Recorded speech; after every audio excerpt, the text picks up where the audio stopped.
Before we start the show, just a word from our sponsor, Undeniable Press. For all your screen printing needs, located in the Corktown district of Detroit, Michigan.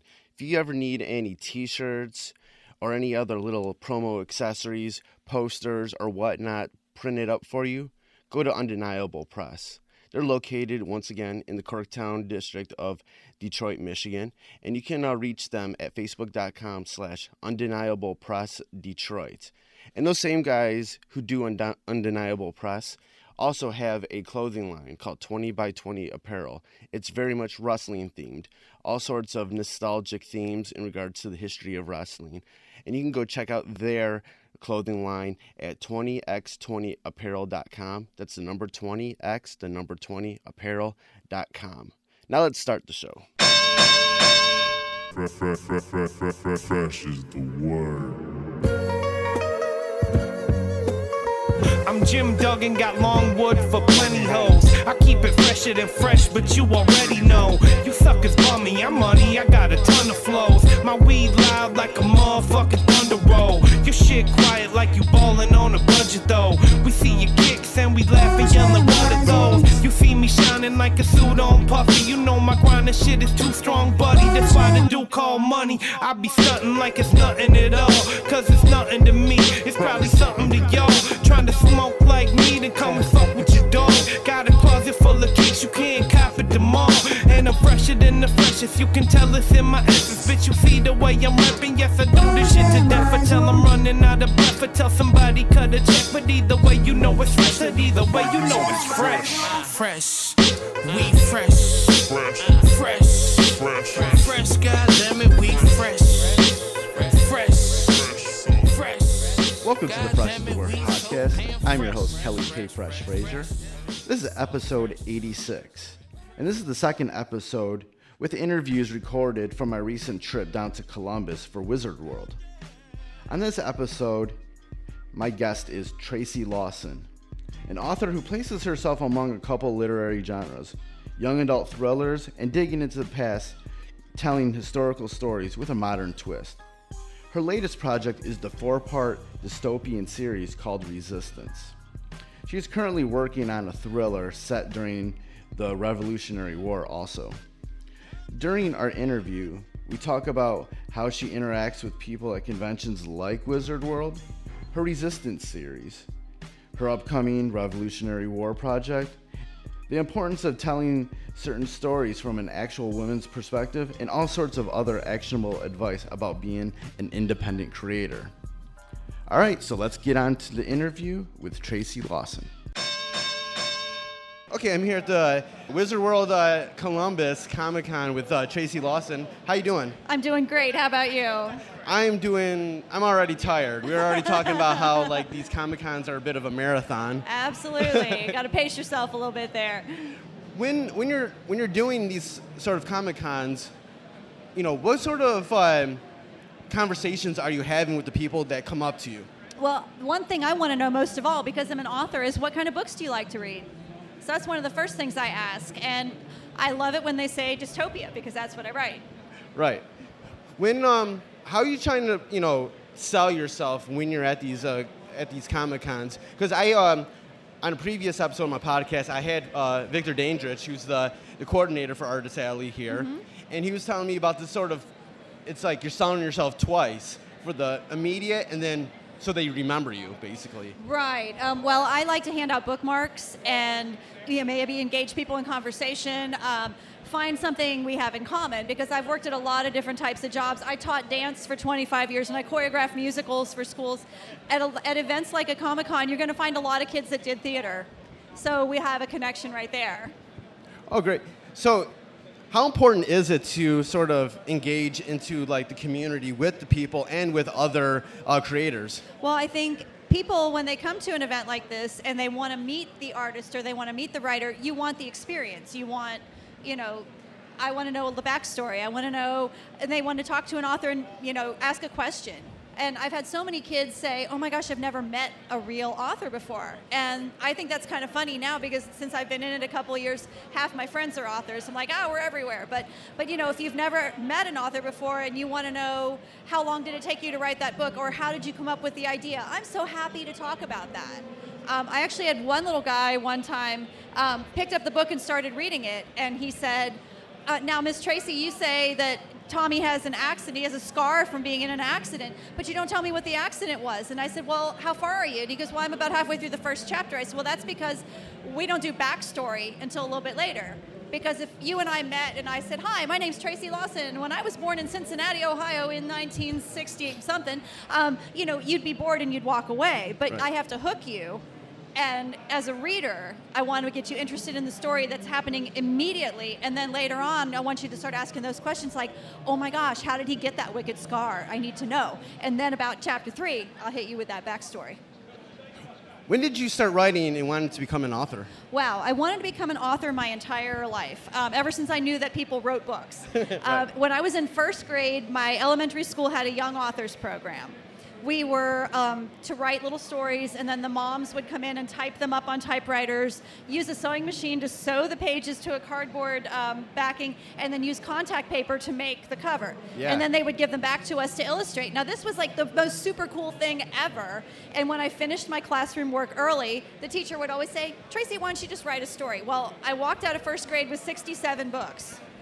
Now, this was a pace that was impossible to maintain, but I always wanted to do it again, for real. And, you grow up, you get married, you have a kid, you start a business, you move again, and life gets in the way.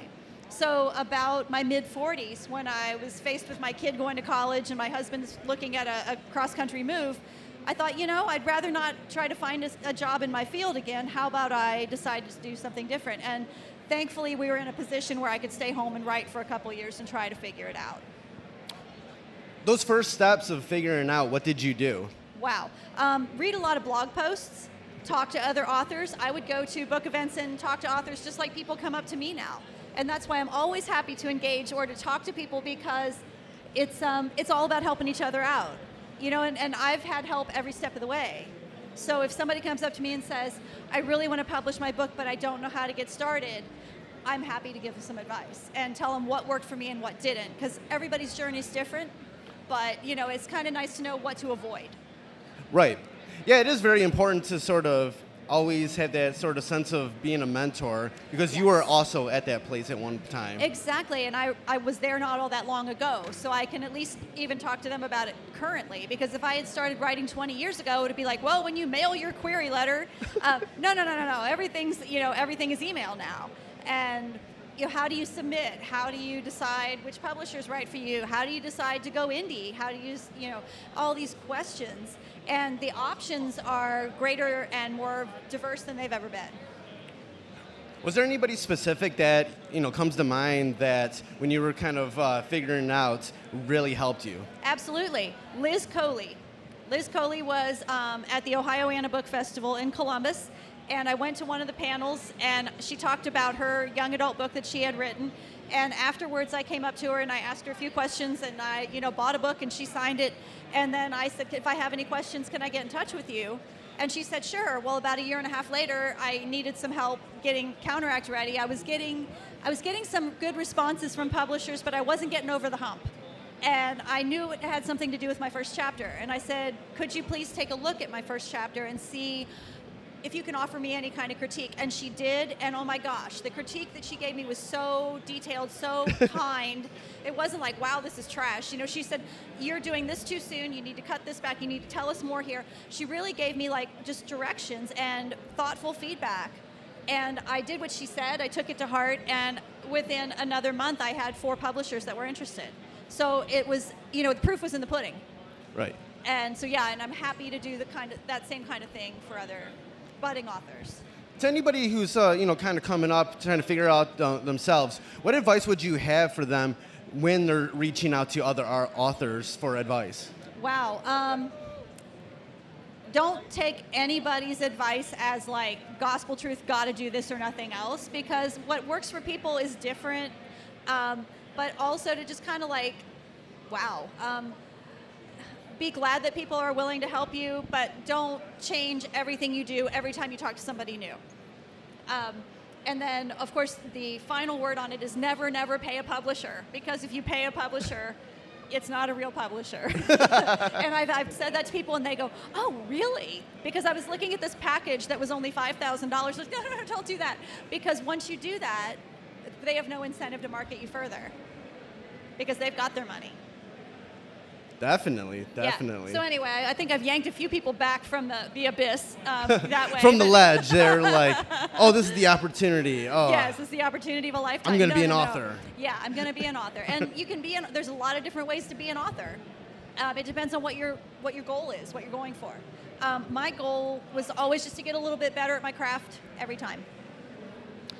How do you continue to be a student in this?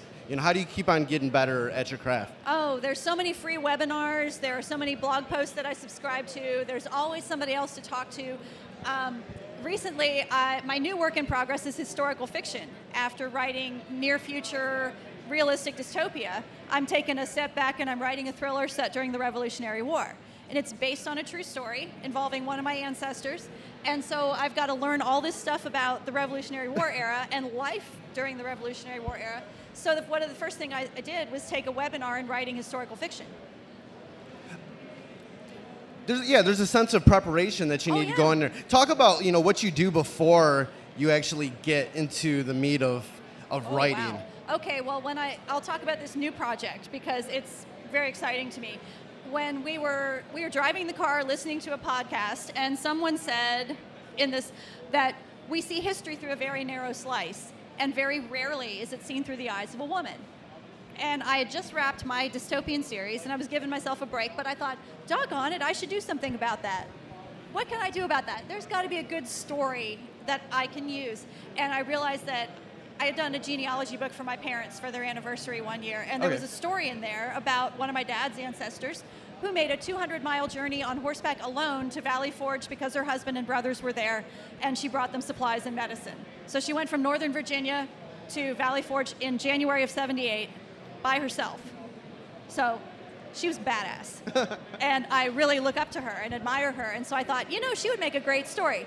So then I had to kind of dig into the story, dig into the legend, try and find the facts, and then immerse yourself in trying to figure out what is it like to live in that time period. What is realistic? What is not? Even the little details like you wore the same pocket every day. Your dress had a hole in it where your hand goes in, and you had the same pocket that was attached to your underpetticoat every day.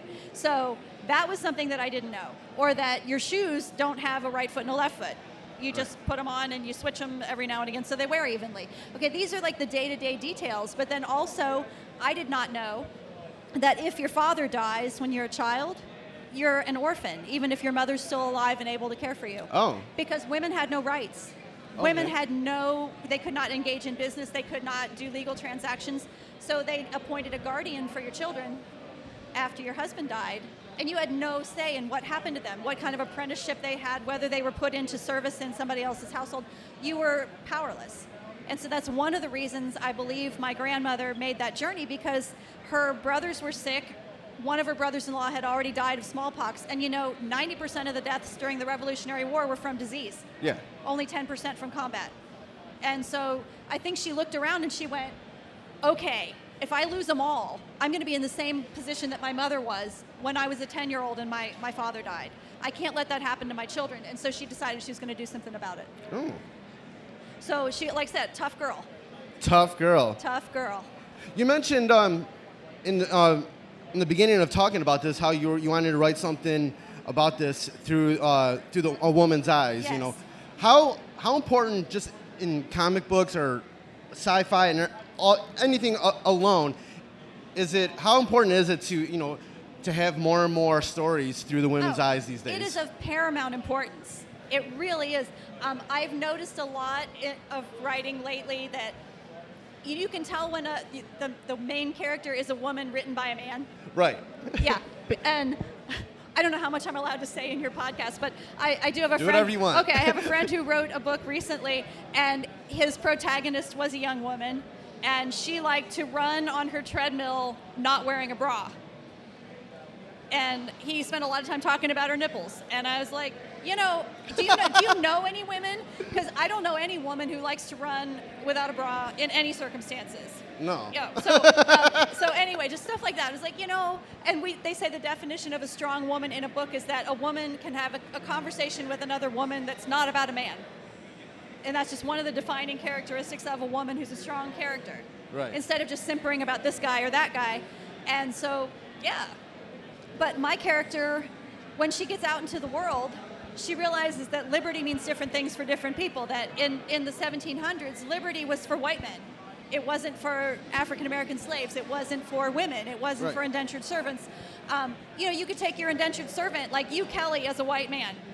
If I was your master for an apprenticeship, and I was a guy, and I got drafted into the Revolutionary War, I could send you instead, and you would have nothing to say about it. Right. You could have a year left on your indenture, and I could sign you up for 3 years to take my place. So liberty was not for everybody.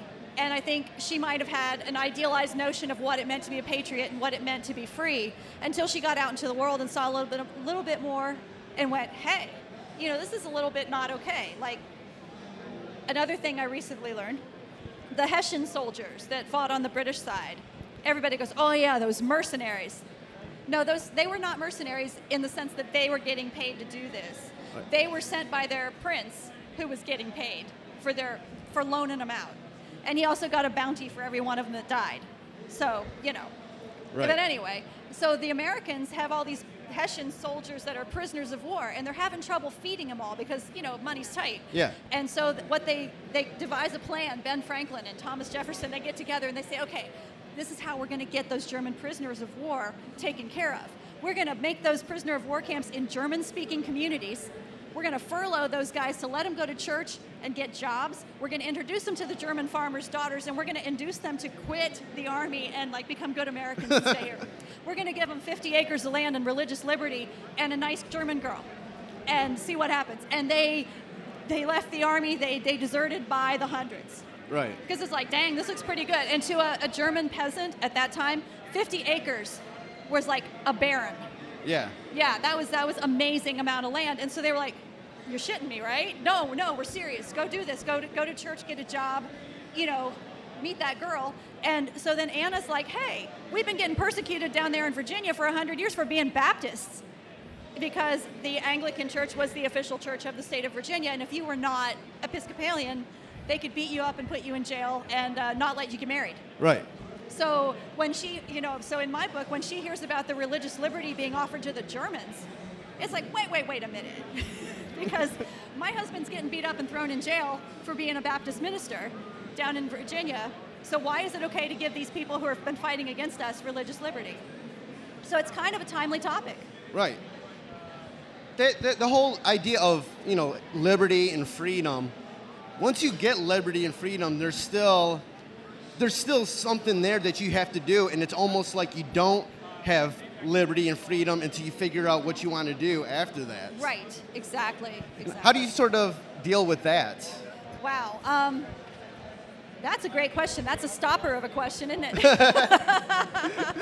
How do I do that? I think one of the characters says, liberty, if we don't get all of it, we won't get none of it. And he was kind of meaning, unless we get liberty and freedom for everybody, none of us will be truly free. And it's taken a long time, and we're still not truly free. We're still working on that, aren't we? Right. Yeah. You have another series you have a 4-part series. Yes. It's called Resistance. Yeah, the Resistance series. It's got 4 books: Counteract, Resist, Ignite, and Revolt. Cool. What's that about? This is about a guy and a girl that meet during a terrorist attack. They discover that the government has been faking the attacks for years to keep everybody frightened and compliant, so they join an underground resistance group to expose the truth. Nice.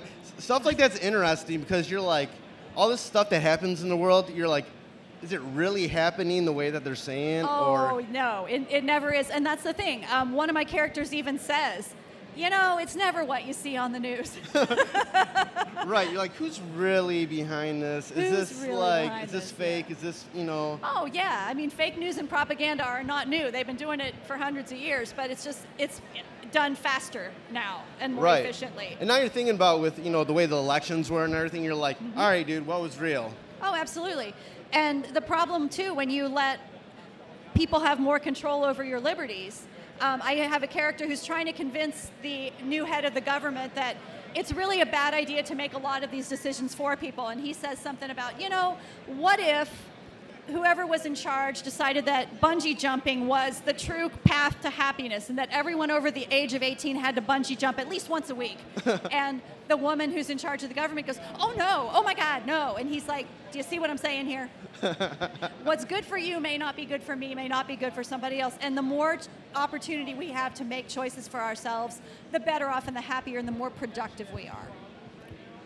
How do you, with all that type of stuff happening, how do you sort of deal with like our society going through like this sort of fear mongering, and how do you sort of like not live in fear like in these stories? Well, it's in the stories we live in a lot more fear than I live in day to day, because I think I'm a little bit more of a pragmatist when it comes to things like, yeah, it sounds bad, but it's not exactly The Handmaid's Tale yet. Right. It's all on a relative scale. It could always be better. It could always be worse. Yeah. But yeah, I think we're kind of headed in a direction in terms of like the fake news, the propaganda, the overwhelming amount of information that bombards us makes us take a step back and just kind of tune it out. Right. And I think that's dangerous. I think that's exactly what they want us to do.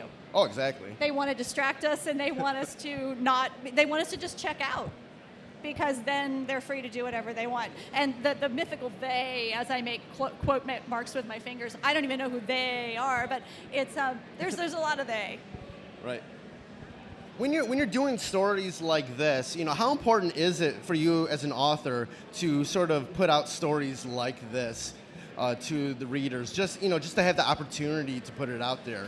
Oh, when I first started writing this series and I put my website up, I did a lot of blog posts where I compared a classic dystopian tale with an updated YA book, like Lord of the Flies versus Gone by Michael Grant, or 1984 versus Little Brother by Cory Doctorow, Handmaid's Tale versus Bumped by Megan McCafferty, and kind of looked at the themes and said, okay, this one's about what happens if there's a fertility crisis and our nation's greatest national resource becomes the teenage girl under the age of 18. Because that's the YA book, is that almost everybody over the age of 18 becomes sterile. So what does that do to how we feel about teen pregnancy? Right. Yeah. So, of course, the new media message is, look how cute you look with a 6-month bump. and you buy a strap-on bump instead of a training bra to see how you're going to look, how sexy you're going to look when you're pregnant. And that's how they sell it to the teenagers. And all the songs extol, how sexy you look when you're pregnant. And it's like, when I was reading it, I had a teenage daughter, and I was just like, oh no, but it's interesting to look at, we can lead the world in production of children, that's what the president is saying, our teenage pregnancy rate was high before, but we can get it higher. And that sounds exactly the opposite of what every parent in America wants to hear, right? Right. But that's what makes a dystopia.